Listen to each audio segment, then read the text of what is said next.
Over 58 million abortions have occurred since Roe v. Wade in 1973.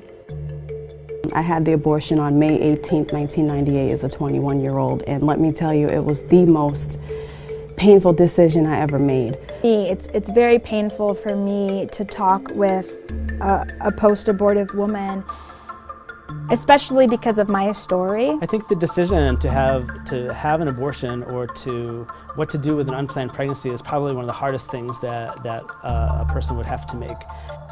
This film was made to explore the impact that abortion has on women. Naima Edwards is an author who wrote a book of poetry about her decision to have an abortion and now has 4 kids. My name is Naima Rose Edwards, and the book is entitled Chasing Forgiveness, Abortion, a Life Sentence. Women who have an abortion keep it silent. We are scared. There's the stigma that, oh, if you had an abortion, you're automatically callous, you're evil, you may even be known as promiscuous. That definitely wasn't me.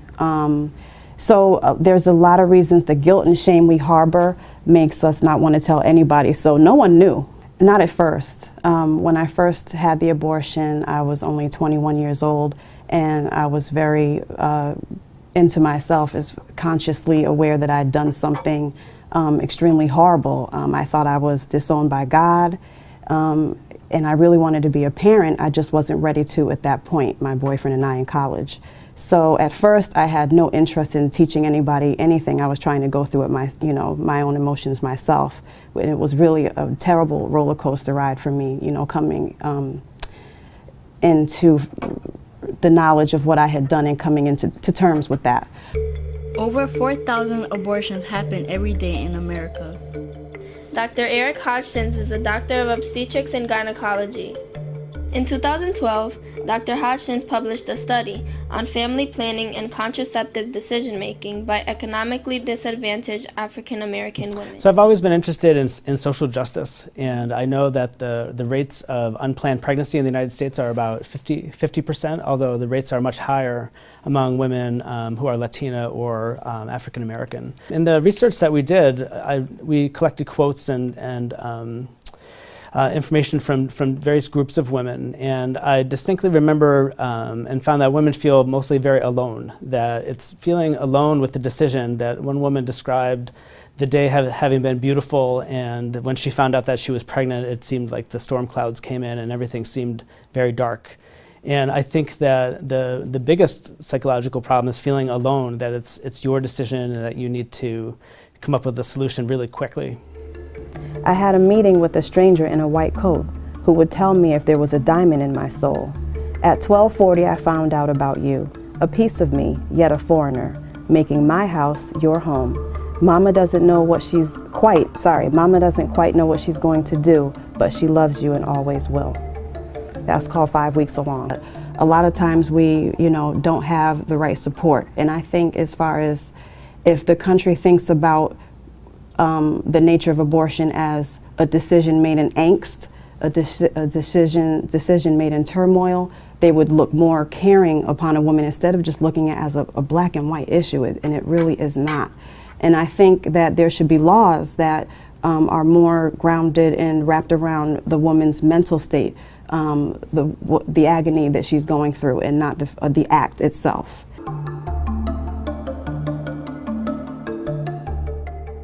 Very few girls grow up thinking, I can't wait to have an abortion one day. We interviewed a woman named Christina Bennett, who is a client service manager at ABC Women's Center, a nonprofit pregnancy resource center in Middletown, Connecticut. We're a pro-life center. That word can be so loaded. People think that they know what that word means, and so many times they don't. And so when it comes to people that are pro-life or life-affirming, often an accusation is, you guys just care about the baby and you don't care about the woman. And that's so far from the truth. For a lot of women, when they come to us, they don't have a support system. So we become that for them. Christina Bennett told us that there are 3 different ways that women react to having an abortion. There are those that felt it was the best decision. There are those who regret it daily. And there are those who are unsure. It's going to look different for every person. And you've got a lot of women who are in the middle who perhaps it's not something they think about every day, but there can be different things that trigger them. And so it's really, it really depends on the woman and in her circumstances and what she went through and her emotional state at the time. So I know that when you have to make a hard decision, it's possible to feel like you made the wrong decision. And I think especially in a situation where you don't have support, the rates of depression among women who are women of color and who don't have a lot of money are higher. The risk of depression, untreated psychiatric problems or mental illness is higher. I found out when I was in my 20s that I actually survived a attempted abortion appointment. She was sitting in the hospital hallway in her robe, and there was an African-American woman at the other end of the hallway. She was a janitor, and she saw my mom crying, and she approached her and she lifted up her chin and said, "Do you want to have this baby?" And my mom just was taken back by this stranger, but she said that her eyes were like pools of water, and she was just really calmed by her presence, and she said yes. When she told me, I actually, of course, I didn't hate my mother. I was very grateful, and it definitely changed my perspective on a lot of things, abortion being one of them, and understanding that I came so close to not existing. No one is pro-abortion. Abortion is an awful thing. It's not something. It's awful in that no one wants to be put in a situation where they have to make that decision that they're not ready to care for another person, and sometimes that's the right decision. 4 out of 10 women experience having an abortion in their lifetime, and there's so many reasons why we abort, and I'm one of those women who have had an abortion. And I think it's critical to get more out there about the woman and the decision she made and why she had to make the decision, rather than pro-life and pro-choice. It's more about pro-woman. Every woman that experiences an abortion handles and copes with it differently. Naima Edwards coped by writing a book of poetry and starting a family. Christina Bennett's mom dealt with it by not going through with her abortion.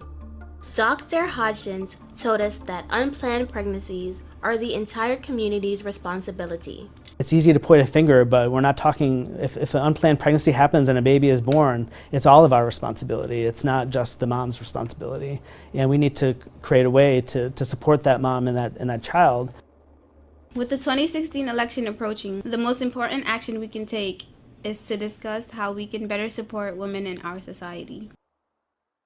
I hope that I make it clear that when I say pro-woman, I don't mean pro-life and I don't mean pro-choice. I mean about the woman who's sitting in front of you. Because when I look at someone, whether they've had an abortion or not, I'm looking at them and who they are, not what side they are on, not what race they are, not what anything. It's about who they really are and not what what side they happen to affiliate with.